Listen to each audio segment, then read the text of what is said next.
Hi mga ka-farmers! Yan po yung ating update sa ating mga nabiling biik na panglitsunin.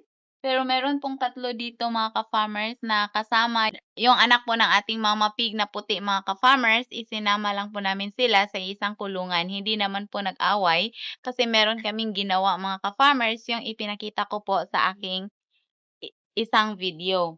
So ito sila ngayon mga ka-farmers, nabili namin sila last Sunday. At today mga ka-farmers ay plano po na pupurgahin na po namin sila. Hindi po namin sila pinurga agad pagdating mga ka-farmers dahil stress pa po. Then yung pagpupurga natin ay gagamit tayo ng injection mga ka-farmers at lalo po silang mas stress kung agad-agad pupurgahin natin. So ito pupurgahin po natin sila mga ka-farmers ngayong hapon.